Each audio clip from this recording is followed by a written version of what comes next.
పరిగి మండలంలో ప్రతిపాదిత industrial park కోసం భూసేకరణ ప్రక్రియ రైతుల్లో ఆందోళనకు దారితీస్తుంది. తమ భూములను బలవంతంగా తీసుకుంటున్నారని ఆరోపిస్తూ ఒక వృద్ధురాలు కన్నీటి పర్యవంతమయ్యారు.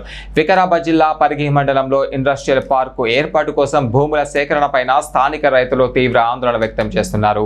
ఈ సందర్భంగా ఒక వృద్ధురాలు తన ఆవేదనను వ్యక్తం చేస్తూ తాను బంగారం అమ్మి కొనుగోలు చేసిన భూమిని ప్రభుత్వం తీసుకోకూడదని వేడుకుంటున్నారు.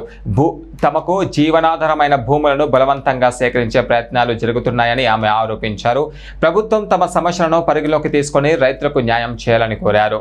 భూమి పోకుండా చేయి నాయన, నా కొడుకు మాయకుడు పిల్లలు ఆడపిల్లలకి తీస్తున్నారు, ఎట్లా పోతుంది భూమి? మేము 40 ఏళ్ళు 50 ఏళ్ళు అవుతున్నది. ఇక నా పెద్ద మనిషి పోయిండు, ఎట్లా బతుకుదు? రెక్కలన్నీ ఇరికినాయి. భూమి పొడగొట్టకు నాయన, భూమి పోతే ఎట్లా బతుకుతాం నాయన?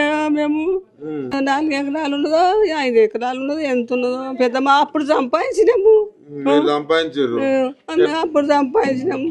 ఎట్లా మరి మీ కొడుకు అమాయకుడు ఒక్కడే ఉన్నాడు. కొడుకుకి ఏం తెలియదు.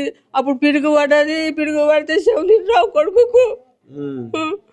ఎంత చేతు ఏమి చేతు నేను ఏమి ఇట్లా బతుకుతారు? ఆడపిల్లలు ఉన్న దానికి ఒక పిల్లగాడు ఉన్నాడు, యాన్న చదువుతున్నాడు, యాన్న ఎట్లా బతకాలి? ఏం చేయాలి?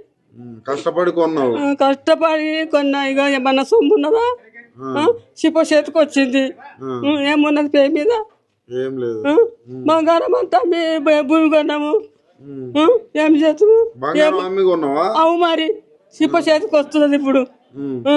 చిప్ప బంగారం అంతా అమ్మినా. భూమి పొడగొట్టొద్దు నాయన, మీ కాలన్నా మొత్తం భూమి పొడగొట్టొద్దు. ఎట్లా పిల్లలు గిట్టిన పిల్లలు ఎట్లా సంపాదిస్తారు, ఎట్లా నడుస్తారు, ఎట్లా చేస్తారు? అంటే ఆడపిల్లలే ఉన్నారు. ఆ పిల్లగాడు ఉంటే కుంటి పిల్లగాడు నా మన్మడు.